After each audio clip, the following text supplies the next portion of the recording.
ಎಲ್ಲರಿಗೂ ಮಂಜು ಮನೆಗೆ ಸ್ವಾಗತ. ನಾನು ನಿಮಗೆ ಇವತ್ತು ತಿಳಿಸಿಕೊಡ್ತಿರೋ ನುಗ್ಗೆಕಾಯಿ ಸೊಪ್ಪಿನ ಪೌಡರ್ ನೋಡೋಣ ಬನ್ನಿ.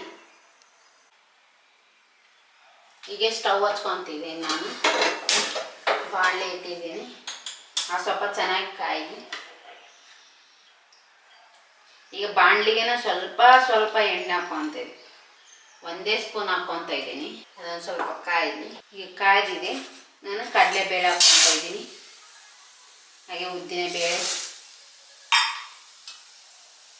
ಚೆನ್ನಾಗಿ ಫ್ರೈ ಮಾಡ್ಕೊಳ್ಳಿ. ಈಗ ಸ್ವಲ್ಪ ನಾನು ಕೊತ್ತಂಬರಿ ಬೀಜನ ಹಾಕ್ಕೊತ ಇದ್ದೀನಿ, ಹಾಗೆ ಸ್ವಲ್ಪ ಜೀರಿಗೆ, ಹಾಗೆ ಬ್ಯಾಡಿಗೆ ಮೆಣಸಿನ್ಕಾಯಿ, ಬೆಳ್ಳುಳ್ಳಿ, ಒಂದು ನಿಂಬೆ ಗಾತ್ರಷ್ಟು ಹುಣಸೆ ಹಣ್ಣು ಹಾಕಿ ಫ್ರೈ ಮಾಡ್ಕೊಳ್ಳಿ. ಚೆನ್ನಾಗಿ ಲೋ ಫ್ಲೇಮಲ್ಲಿ ಇಡ್ತೀನಿ, ಫ್ರೈ ಮಾಡ್ಕೊಳ್ಳಿ. ಈಗ ಚೆನ್ನಾಗಿ ಫ್ರೈ ಆಗಿದೆ. ನಾನು ಒಂದು ಪ್ಲೇಟಿಗೆ ಸರ್ವ್ ಮಾಡ್ಕೊತಿದ್ದೀನಿ. ಒಂದು 10 ನಿಮಿಷ ಇಲ್ಲ ಒಂದು 5 ನಿಮಿಷ ನೀವು ಫ್ರೈ ಮಾಡ್ಕೊಳ್ಳಿ. ಈಗ ಬಾಣಲಿ ಇಟ್ಟಿದ್ದೀನಿ ಸ್ಟವ್ ಮ್ಯಾಗ. ಸ್ವಲ್ಪ ಎಣ್ಣೆ ಹಾಕ್ಕೊಳ್ಳಿ. ಈಗ ನಾನು ಚೆನ್ನಾಗಿ ತೊಳ್ಕೊಂಡಿದ್ದೀನಿ ನುಗ್ಗೆ ಸೊಪ್ಪು, ಅದನ್ನ ಮಿಕ್ಸ್ ಮಾಡ್ಕೊತೀನಿ. ಈಗ ಚೆನ್ನಾಗಿ ಇದು ಫ್ರೈ ಮಾಡ್ಕೊಳ್ಳಿ. ಈಗ ಚೆನ್ನಾಗಿ ಇದು ಫ್ರೈ ಮಾಡ್ಕೊಳ್ಳಿ. ಇದು ಚೆನ್ನಾಗಿ ಫ್ರೈ ಮಾಡ್ಕೊಳ್ಳಿ.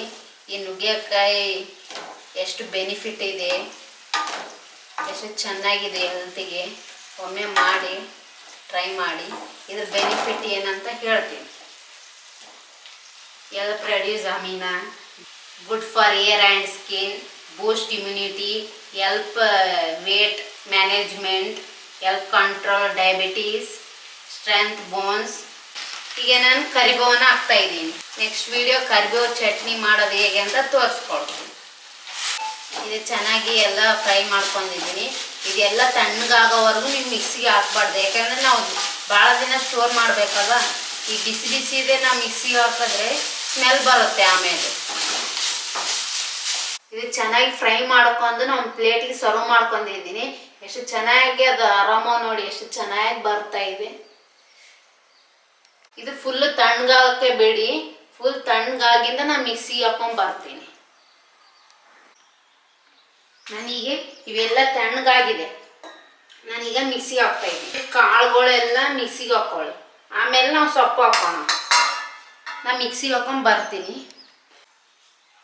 ನಾನು ಈ ರೀತಿ ಮಿಕ್ಸಿಗೆ ಹಾಕೊಂಡಿದ್ದೀನಿ.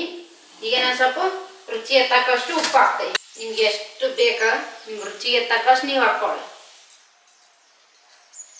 ಈಗ ಸೊಪ್ಪನ್ನ ಹಾಕ್ತಾ ಇದ್ದೀನಿ ನಾನು, ನುಗ್ಗೆಕಾಯಿ ಸೊಪ್ಪನ್ನ. ನೋಡಿ, ನಮ್ಮ ನುಗ್ಗೆಕಾಯಿ ಸೊಪ್ಪಿನ ಪೌಡರ್ ರೆಡಿ ಆಯಿತು. ಎಷ್ಟು ಚೆನ್ನಾಗಿ ಕಾಣಿಸ್ತಾ ಇದೆ ನೋಡಿ. ಟೇಸ್ಟನ್ನು ಚೆನ್ನಾಗಿರುತ್ತೆ. ನೀವು ಒಮ್ಮೆ ಮಾಡಿ ಟೇಸ್ಟ್ ಮಾಡಿ.